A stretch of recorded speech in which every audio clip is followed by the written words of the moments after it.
Bougainvillea, যাকে আমাদের বিশ্বকবি রবীন্দ্রনাথ ঠাকুর নামকরণ করে গেছেন বাগান বিলাস, এবং আমরা যাকে ভালোবাসার বাগান বিলাস বলে ডেকে থাকি। বর্তমান সময়ে এই গাছটি ভীষণ জনপ্রিয় এবং এর যে এই ফুলের রং আমাদেরকে ভীষণভাবে মুগ্ধ করে।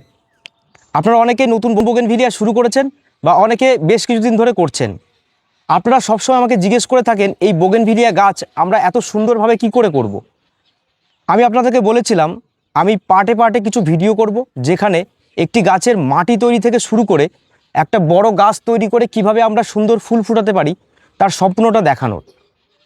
তাই আমার মনে হলো যে একটা ভিডিও করি, যেখানে আমরা প্রথমে জানবো যে একটা সুন্দর বোগেনভিলিয়া গাছ করতে গেলে আমাদের কি কি প্রয়োজন এবং কোন কোন বিষয়গুলো আমাদের মাথায় রাখা দরকার। চলুন আজকে সেই বিষয়টা নিয়েই একটু কথা বলি।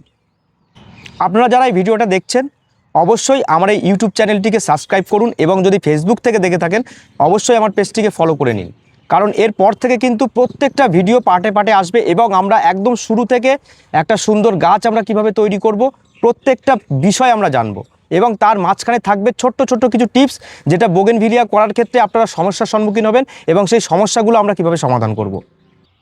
চলুন শুরু করি। এই বোগেনভিলিয়া করতে গেলে আমরা কোন কোন বিষয়গুলো মাথায় রাখব। প্রথমে আসি ভ্যারাইটি নির্বাচন। এই ভ্যারাইটি নির্বাচনটা ভীষণ একটি ইম্পর্টেন্ট বিষয়, তার কারণ শুধুমাত্র ভ্যারাইটির কারণেই কিন্তু আপনার গাছে কতটা ফুল হবে অনেকটা কিছু ডিপেন্ড করে। কারণ সব ভ্যারাইটি কিন্তু সমান নয়, কিছু কিছু ভ্যারাইটি বছরে 1 থেকে 2 বার ফুল হয় এবং কিছু কিছু ভ্যারাইটি বছরে 3 থেকে 4 বার ফুল হয়। তাই ভ্যারাইটি নির্বাচনটা ভীষণ একটি ইম্পর্টেন্ট বিষয়। যারা আপনারা নতুন শুরু করছেন তারা কিন্তু সবসময় যেগুলো একটু হাই ব্লুমার, যেগুলো বছরে 3 থেকে 4 বার ফুল হয়, অবশ্যই সেরকম ভ্যারাইটি কালেকশন করবেন। আমি চেষ্টা করব একটা ভিডিও করার যেখানে কিছু হাই ব্লুমার ভ্যারাইটি এবং যারা নতুন শুরু করছেন তাদের জন্য কিছু আদর্শ ভ্যারাইটি একটা ভিডিওর মাধ্যমে বলে দেওয়ার। এবার আসি টব নির্বাচন।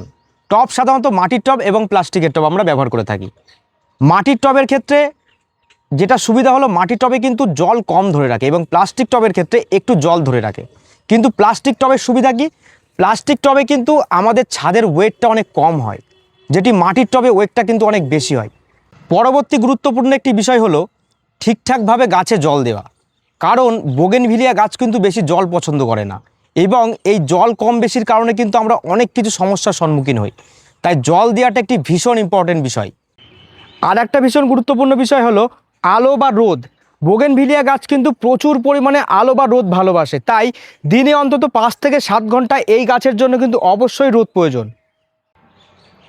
এবার আসি গাছের শেপ, যেটি ভীষণ ভীষণ ইম্পর্টেন্ট, এবং একটি শেপের মাধ্যমেই আপনার গাছ কতটা সুন্দর লাগে সেটা বোঝা যায়। আর শেপ দেওয়াটা সম্পূর্ণ নিজের উপরে। তারও কিছু কিছু ছোট ছোট টিপস আছে, কোন জায়গা থেকে এই ডালগুলো কাটবো, কোন জায়গা থেকে আমরা ডাল কাটবো না, এইগুলোও একটু শেখার বিষয় আছে। আস্তে আস্তে এটিও আপনাদেরকে শেখানোর চেষ্টা করব। এর পরবর্তী বিষয়টি হলো গাছের খাবার, যেটার জন্য আপনারা সব সময় মেসেজ করে মানে পাগল করে তোলেন যে কখন কি খাবার দেবো, কোনটা কখন ব্যবহার করব, সেটাও আস্তে আস্তে বলে দেওয়ার চেষ্টা করব। গাছের কোন সময় গাছে কোন খাবার দিতে হয় এবং কোন খাবারের কি কাজ, সেটিও আস্তে আস্তে এক একটা ভিডিওর মাধ্যমে আপনাদেরকে বলে দেব। এবার আসি রোগ পোকামাকড়। বোগেনভিলিয়া গাছে সাধারণত খুব বেশি রোগ পোকামাকড় লাগে না, কিন্তু কিছু কিছু সময় অল্প অল্প কিছু ব্যবহার করতে হয়, সেটাও আপনাদেরকে বলে দেওয়ার চেষ্টা করব। আর একটা জিনিস হলো, এই গাছ করতে গেলে আমাদের কিছু কিছু জিনিস সবসময় সাথে রাখতে হবে বা সংগ্রহ করে রাখতে হবে। সেটা গাছের খাবার হোক, গাছের ওষুধ হোক, সেইগুলো অল্প অল্প করে আপনাদেরকে বলে দেবো। আপনারা প্রথমে সেইগুলো কিনে নেবেন এবং আপনাদের সংগ্রহে রেখে আমরা কখন কোনটা ব্যবহার করব, কখন কোনটা দরকার, সেটিও আস্তে আস্তে বলে দেওয়ার চেষ্টা করব। আশা করি প্রত্যেকটা পার্টের ভিডিও যদি আপনারা দেখেন সব কিছু শিখে যাবেন এবং বুঝে যাবেন। আমার মেন উদ্দেশ্য হবে কি, আমরা সব থেকে অল্প খরচে অল্প কম সময়ে সুন্দরভাবে গাছ করব, এটা আমার মূল লক্ষ্য।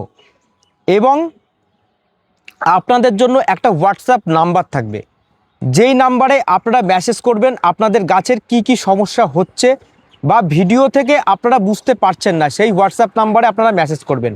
ফোন করবেন না, শুধুমাত্র মেসেজ করবেন। আমি চেষ্টা করব আপনাদেরকে হোয়াটসঅ্যাপের মাধ্যমে আপনাদের সমস্যার সমাধানগুলো করে দেওয়ার। তাই আবারও বলছি, যদি ইউটিউব থেকে দেখে থাকেন তাহলে অবশ্যই চ্যানেলটিকে সাবস্ক্রাইব করুন, এবং যদি ফেসবুক থেকে দেখে থাকেন অবশ্যই ফলো করুন, কারণ এরপর থেকে কিন্তু প্রত্যেকটা পার্ট এক এক করে আসতে থাকবে। চলো, আসছে খুব তাড়াতাড়ি নতুন ভিডিও, মাটি তৈরির ভিডিও।